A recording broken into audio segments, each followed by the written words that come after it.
Capítulo 9. Gracias a una furgoneta aparcada en el callejón situado detrás de la armería, la ruta directa de León hacia la comisaría se había convertido en unos cuantos desvíos a través de una cancha de baloncesto infestada de zombies, otro callejón y un autobús aparcado que apestaba por la gran cantidad de cadáveres que había en su interior. Era una pesadilla, resaltada por susurrantes aullidos, el hedor de la podredumbre y, en una ocasión, por una distante explosión que le hizo estremecer las piernas. Aunque se había visto obligado a disparar contra 3 más de los muertos andantes, y estaba hasta las cejas de adrenalina y de un sentimiento de horror, había logrado mantenerse de algún modo de una pieza gracias a la esperanza de que el edificio de la policía de Raccoon City sería un lugar seguro, de que allí se habría establecido algún tipo de gabinete de crisis, dirigido por la policía y con médicos, gente con autoridad dispuesta a tomar decisiones y a reunir el personal necesario. No era solo una esperanza, era una necesidad. La posibilidad de que no quedara nadie vivo en Raccoon City con capacidad de mando era sencillamente impensable. Cuando por fin salió a la calle que daba a la comisaría y vio los coches patrulla ardiendo, sintió que lo golpeaban en el estómago. Pero lo que realmente le arrebató toda esperanza fue la visión de agentes de policía gimoteantes y medio podridos, tambaleándose en mitad de las ondulantes llamas. Solo había 50 o 60 agentes de policía en la comisaría de Raccoon City, y al menos un tercio de ellos estaban atravesando los restos de los coches o se hallaban ensangrentados y tirados a menos de 30 metros de la entrada de la comisaría. León se obligó a sí mismo a dejar a un lado su desesperación y a fijar su atención en la puerta que llevaba al patio delantero de la comisaría. No importaba si alguien había sobrevivido o no, tenía que aferrarse a su plan e intentar llamar por radio para conseguir ayuda. Y también tenía que pensar en Claire. Si se concentraba en sus propios miedos, solo lograría hacer más difícil lo que debía llevar a cabo. Corrió hacia la puerta, esquivando con agilidad a un agente de uniforme horriblemente quemado que tenía unos huesos ennegrecidos por únicos dedos. Cuando agarró el frío tirador metálico y lo empujó, se dio cuenta de que cierta parte de su ser era cada vez más insensible a la tragedia, a la idea de que aquellos seres habían sido antaño ciudadanos de Raccoon City. Las criaturas que recorrían las calles no eran menos horribles por ello, pero el impacto emocional de todo aquello no podía soportarse durante mucho tiempo. Había demasiados. Gracias a Dios, no hay demasiadas por aquí. León cerró la puerta con un fuerte empujón en cuanto pasó, y se apartó un sudoroso mechón de pelo de la frente al mismo tiempo que inspiraba profundamente una gran bocanada de aire casi fresco mientras registraba con la vista el patio. El pequeño y herboso parque a la derecha estaba lo bastante iluminado como para ver que por allí solo deambulaban unas cuantas de aquellas criaturas que antes habían sido humanas, y que ninguna estaba lo bastante cerca de él como para ser una amenaza. También divisó las 2 banderas que adornaban la fachada del edificio y que colgaban inertes en las inmóviles obras. Aquella visión le hizo recuperar la esperanza que había perdido. Al menos, pasase lo que pasase, por lo menos había logrado llegar a un lugar que conocía.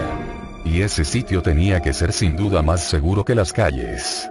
Pasó corriendo al lado de un trío de muertos que caminaba en círculos y los esquivó con facilidad.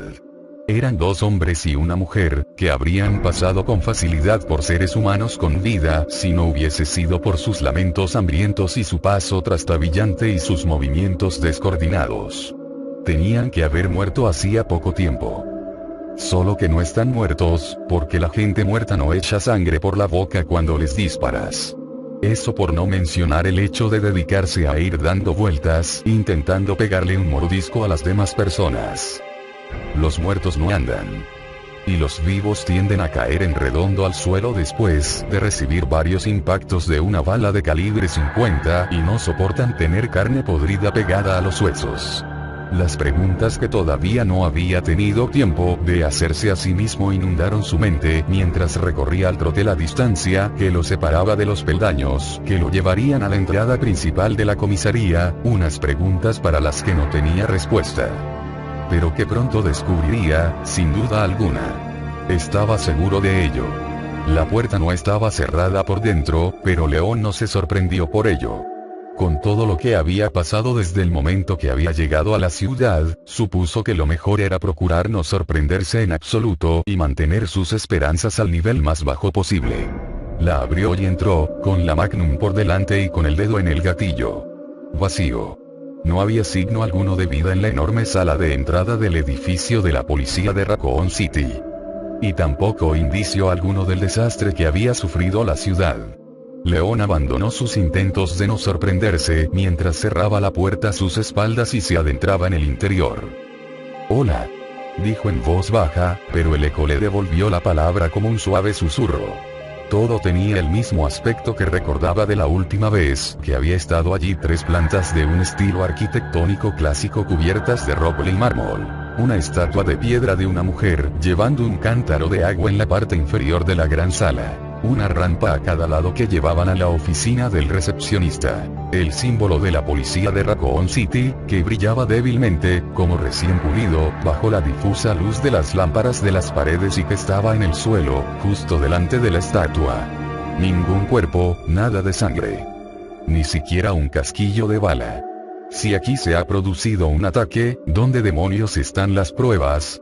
León comenzó a subir por la rampa de la izquierda, sintiéndose intranquilo por el profundo silencio que reinaba en la enorme sala. Se detuvo al llegar al mostrador de recepción y asomó el cuerpo por encima de él, excepto por el hecho de que no había nadie atendiendo a los recién llegados. Todo parecía estar en su sitio y no había nada fuera de lo normal. Vio un teléfono en la mesa de detrás del mostrador, y tomó el auricular, colocándoselo entre el hombro y la oreja, mientras pulsaba los números con unos dedos que le parecieron fríos y distantes.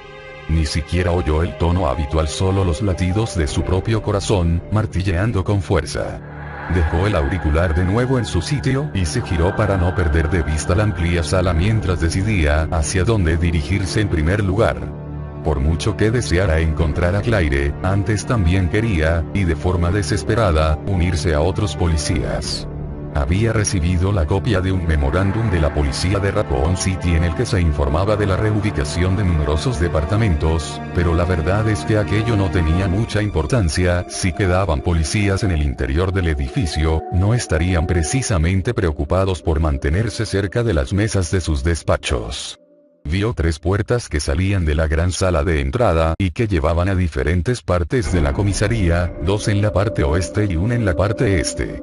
De las 2 que daban al oeste, una llevaba a través de una serie de salas y pasillos hacia la parte trasera del edificio, más allá de una hilera de oficinas de archivos y de una sala de reuniones. La segunda conducía a las oficinas de los agentes de uniforme y a los vestuarios, que a su vez estaban comunicados con un pasillo que llevaba unas escaleras que daban a la segunda planta.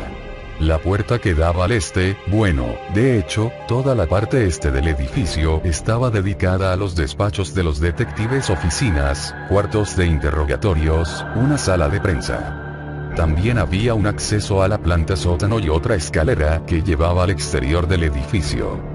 Claire probablemente habrá entrado por el garaje. O por las escaleras de atrás que llevan al tejado. O podía haber dado la vuelta y haber entrado por la misma puerta que él, eso suponiendo que hubiese logrado llegar hasta la comisaría. Podía estar en cualquier sitio. Y si tenía en cuenta que el edificio casi ocupaba el mismo espacio que una manzana de pisos, tenía mucho terreno que registrar. Por fin decidió que tenía que empezar por algún lado, así que se dirigió hacia la zona de los policías de uniforme, donde estarían los agentes de a pie y su propio armario personal. Era una elección al azar, pero allí era donde más tiempo había pasado en sus anteriores visitas a la comisaría, entre las distintas entrevistas y las revisiones de los horarios de los turnos del trabajo. Además, era la parte del edificio más cercana, y el silencio del cementerio de la gran sala estaba comenzando a atemorizarlo.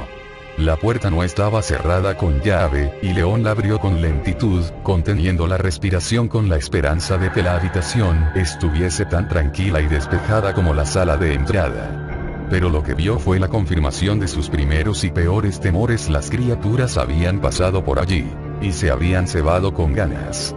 La gran estancia estaba arrasada, con las mesas y las sillas hechas pedazos y sus restos esparcidos por todos los rincones.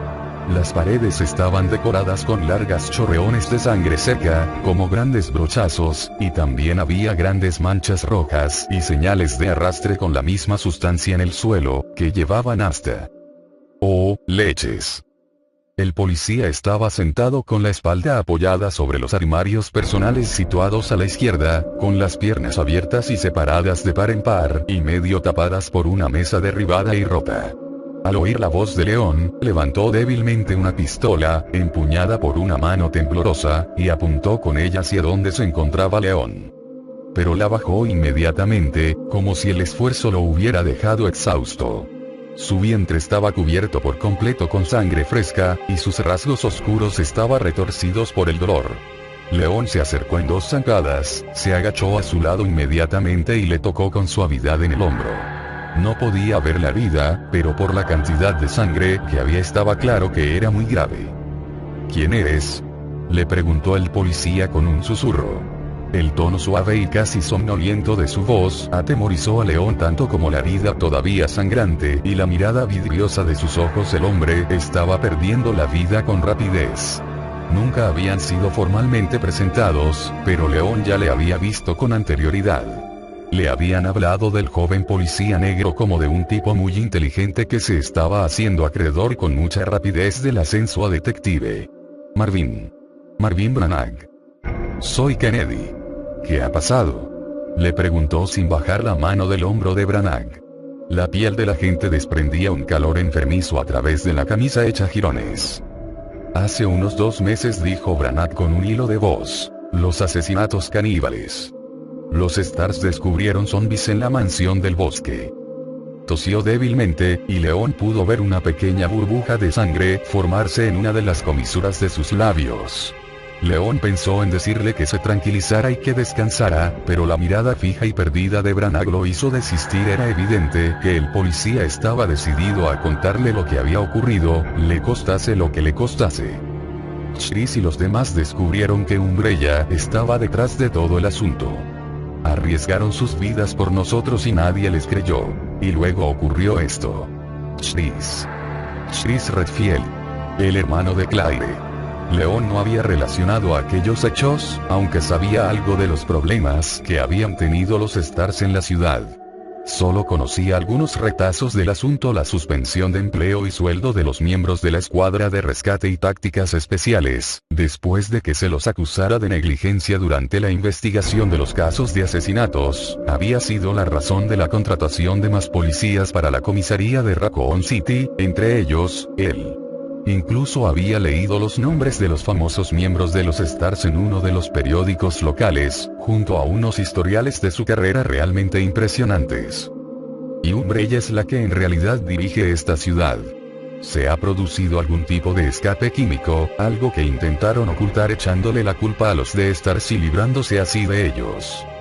Todo aquello pasó por su mente en una fracción de segundo, y en ese instante, Branagh tosió de nuevo, pero con menos fuerza aún que antes. Aguanta un momento, dijo. Miró con rapidez alrededor en busca de algo con lo que detener la tremenda hemorragia, mientras se fustigaba en su fuero interno por no haberlo hecho antes. En uno de los armarios que se hallaba cerca de Branagh, parcialmente abierto, vio una camiseta arrugada tirada en el fondo. León la recogió del suelo y la dobló de forma desigual, apretándola contra el estómago de Branagh. El policía colocó una de sus ensangrentadas manos sobre aquel vendaje improvisado, y cerró los ojos cuando comenzó a hablar de nuevo con voz entrecortada. No te preocupes por mí, Pai. Tienes que intentar rescatar a los supervivientes. La resignación en la voz de Branagh era terriblemente evidente.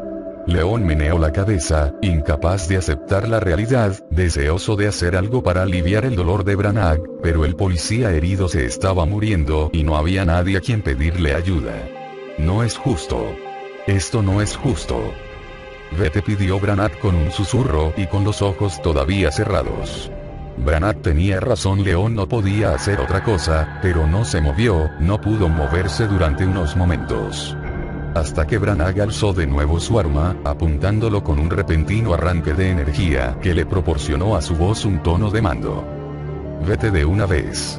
le ordenó, y León se puso en pie, preguntándose si él sería tan altruista si se encontrara en la misma situación, mientras intentaba a la vez convencerse de que Branagh lograría salir adelante. Volveré, dijo con firmeza, pero el brazo de Branagh ya había caído, y su barbilla estaba apoyada